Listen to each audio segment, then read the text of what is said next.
Greetings to those who watch below, and to all of you who celebrate out there, a very happy Thanksgiving. I hope you all have a fantastic day. To celebrate, let's be thankful for these Thanksgiving paranormal tales. But before we start, I'd also like to be thankful to those who dwell below, an exclusive channel membership that gets you shout-outs at the start of every single video. So thank you to Steffi Ray, Wicked Witch, Lisa Watts, Lefty Kim, M.A. Way, Julie B, Christina Groves, Chris BLK Chris, Canopsia, Tegan S, The Real CFE D22, Tesos Karamaris, LT Punisher 666, and a very special thank you to Jess Black Curtin, who has just hit her year anniversary as a member. Also, I'd be thankful if you guys were to hit that subscribe button and also the notification bell alongside it. Also, you can find me on Instagram and on Facebook at brimstone_below and brimstone_below horror channel. But for now, sit back, relax, and enjoy. Please read In Need of Help. So, to preface this all, I do believe in ghosts. I've had a couple odd experiences in my life, but nothing like this. I'm a devout Christian and have strong faith, but this shook me to my core. Anyway, with all that out of the way, let me begin. 2 nights ago, on Thanksgiving, I'd just gotten back to my apartment after spending time with family. It was a great night, lots of food and laughter. I'm a college student and only live about 20 minutes from home, so the drive was easy. When I got back, I received a message from one of my ex-girlfriends about how she was in the area and that we should catch up. Given that we didn't end on bad terms, I agreed and thought it'd be nice to see one another. I'm a junior at college and we hadn't seen one another for at least 3 years. She eventually shows up and the first comment she makes is about how my apartment building seems to be haunted. This baffled me. Though I live in a very old building, it's incredibly modern and in a beautiful downtown neighbourhood of my city. I've never had any outright spooky experiences. Time goes on and we're watching a show and talking on my couch. She keeps bringing up her paranormal experiences over the years, and something seems a little off.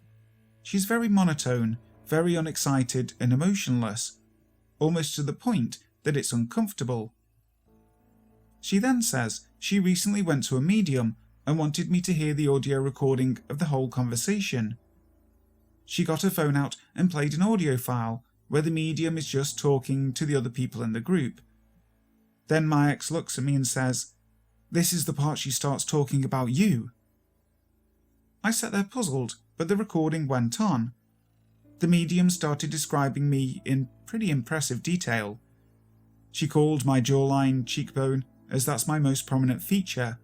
She talked about my hair type, skin colour, mannerisms, mentioned mistakes I'd made, mentioned how our relationship ended. I was baffled, to say the least. That's when shit started to change. My ex looked at me and started telling me that she had recently been involved in a haunting so severe they ended up having the place cleansed. She told me she used to wake up being choked and saw shadowy figures on a daily basis following her and watching her. I nervously laughed and changed the subject. About 10 minutes passed and she struck up another conversation about school or something. I turned to look at her, and that's when I saw it. There was something behind her, about 15 feet away. A head or something was looking at me from around the corner, clear as day, and what shook me is it didn't disappear when I looked at it. It didn't try and hide itself. It sat and looked at me for about 5 seconds, and then hid itself around the corner. The face of whatever this thing was disgusting. If this description fits anything anyone has ever heard of, let me know. It had a circular head, with pale grey and wrinkled skin, black eyes with multiple rings around them in increasing size, no nose, and a slit for a mouth. The hallway it was in was my kitchen, and in order for it to be around the corner it would have had to be sitting on top of my oven. She left 30 minutes later. I asked if she needed walking out, and she said no. After I locked my apartment door, I was getting ready for bed, and she texted me. She said she couldn't find her way out. I went into the hall, and she was standing by the exit. When she saw me, she screamed and instantly left. It was a very weird experience. I'm not really afraid of much, but this horrified me. Why hasn't my classmate aged at all? I'm starting to wonder what's going on with the girl I went to school with. Something isn't right. I've known this girl for over 12 years, and a few years ago, right after graduation, I heard she died. Well, later, someone else told me that was just a rumour, that she was fine and living in Boston. Anyway, we were never close, but occasionally we sent messages back and forth on Facebook over the years. I noticed that around the time those rumours started about her dying, her pictures on Facebook never changed. She would sometimes change her profile picture to another one that was already saved on her profile, but never uploaded anything new. I went back to our town for Thanksgiving and ran into her while I was shopping downtown, and when I saw her, I was taken aback. She looked exactly the same as she had years ago, and she was even wearing an outfit that I remember seeing her in back then. At one point, she asked me to hold her soda while she looked for something in her purse, and when she handed it to me, I noticed her watch had stopped at 10:20. The clock on my phone said 4:30. Not even close. Anyway, I asked how her family was doing because I'd been friends with two of her brothers, but she got really quiet, like there was something she was holding back. She told me where she was living now, and we continued to talk and catch up. Later, I mentioned our encounter to a friend of mine who had also known her from school, and he looked confused. He said that the apartment complex she had lived in had burned to the ground late last year. Curious to learn more about it, my friend said he looked up the company she said she worked at, but he said she was nowhere to be found in the company directory. There was no sign of her anywhere, except for an old mention of her in the archives a few years ago, which is when the death rumours started. There are too many things about this that don't add up. I just can't get over the fact that she hasn't aged. Not in the typical kind of, oh, she looks young for her age kind of way, but in a way that is almost creepy. Childhood Thanksgiving paranormal encounter. This story is what got me into the paranormal. I was about 10. The year was around 2000. It was Thanksgiving. I live in South Mississippi, and for holidays, sometimes we go to see our extended family one town over. They have a big house, lots of land, and live out in the woods, and have smaller buildings around the main house which were being used as storage mainly. When we arrived, my parents introduced me to a cousin of mine I had never met, named Zach. He was 1 year older than me, making him 11 at the time. We hit it off instantly, and we went upstairs to play Mario Kart on the SNES. After an hour of that, we took to running around outside for a little bit, which led us to exploring the smaller buildings on the property. We come across one that could have been an apartment for someone.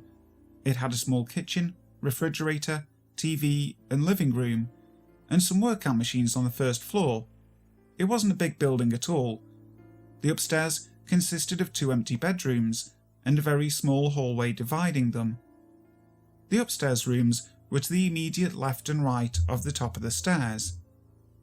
Me and Zach went up there and found an empty room to the right, but the door on the left was closed. We went back to the first floor and fired up the TV so we could be away from all the adults for a while, and were just hanging out. One of my uncles even came in to grab some frozen food from the freezer and told us to have fun and be safe. Roughly half an hour goes by when out of nowhere we hear a loud crash. It sounded like a car crash, or maybe something akin to a loud metal object falling through a house.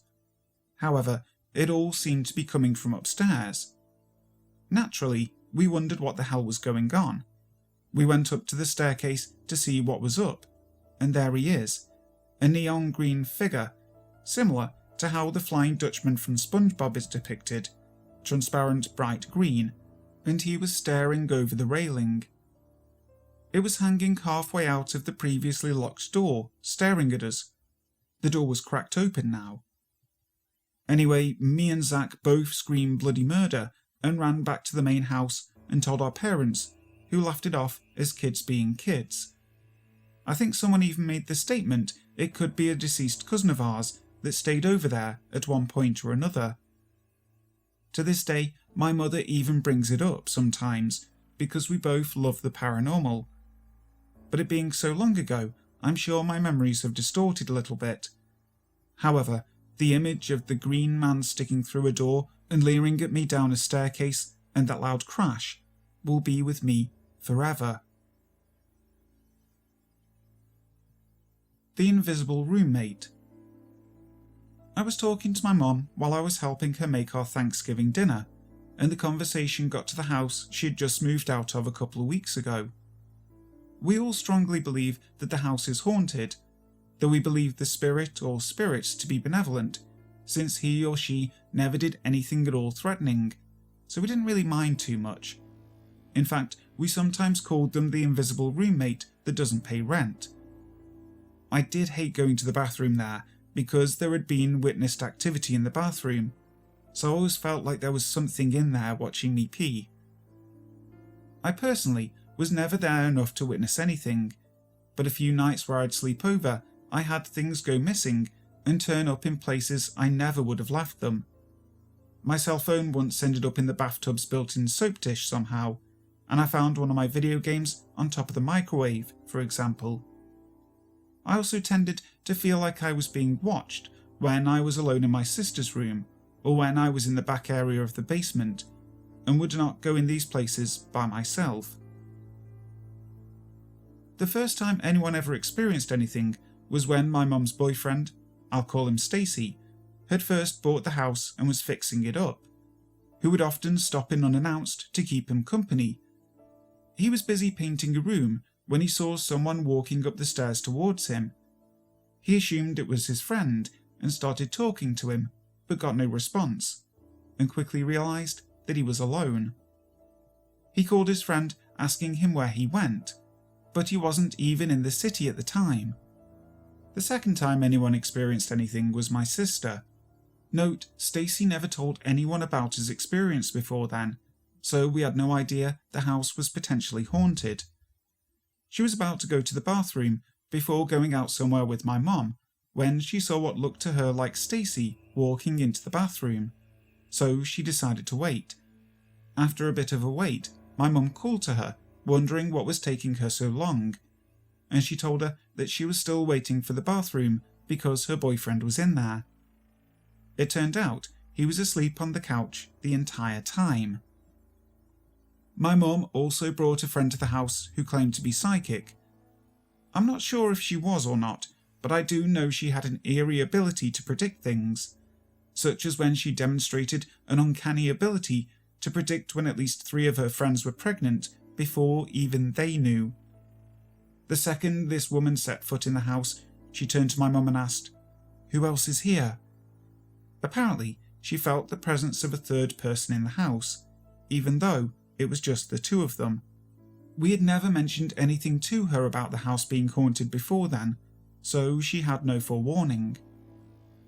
My sister would often feel her bed shaking for no real reason, and only her bed would be shaking, so it wasn't like there was a minor earthquake due to the neighbour's kids storming up the stairs or anything.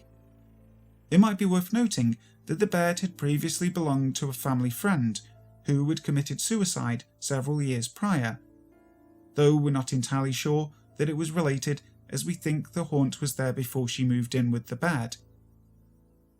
She also heard a creepy sound coming from a crawl space in her room that she described as sounding like a dying music box a few times. She dug through it and found a music box that she had owned inside a storage container and removed it from the crawl space, assuming that was the source of the sound. The sound still continued before stopping altogether a few months later. she's the only one who ever saw it. There was also a summer where bees kept mysteriously emerging from the wall around the crawl space. We looked and didn't find any nests or any holes to the outside, so we have no idea how they got in there. This stopped when we put duct tape over the crevices they were emerging from. After that, Stacy decided to take a tape recorder up to my sister's bedroom while he was home alone and tried to record himself asking a few questions. The tape is mostly just him talking to a seemingly empty room, but at one point there was a woman's voice on the recording saying what sounded like, "funny." It wasn't a viable answer to any question he'd asked, so we have no idea what it meant. Our theory is that the spirit found it laughable that we would try to communicate with it. The reason this came up in our Thanksgiving conversation was because I mentioned to my mum that the house always felt like it was haunted, and my mum looked at me and said, "It was. Did I tell you what happened the day we were moving out?" Evidently, she saw a blur that she thought looked like my sister rush past her up the steps and into the bathroom, and heard the towel rack swish and the bathroom door shut. She didn't think anything of it until she heard a noise in the kitchen. She assumed it was her boyfriend getting off work early and went downstairs to ask him something, only to find my sister in the kitchen. When she went back upstairs, the bathroom door was wide open again. We don't think it was trying to hurt us, but we're still glad to be out of that house. It was certainly creepy. Thank you so much for listening to today's video. I really hope you enjoyed it. If you did, make sure to leave a like and also subscribe to the channel if you haven't already. And if you really liked it, you can also leave a super thanks. So, until next time, sleep tight.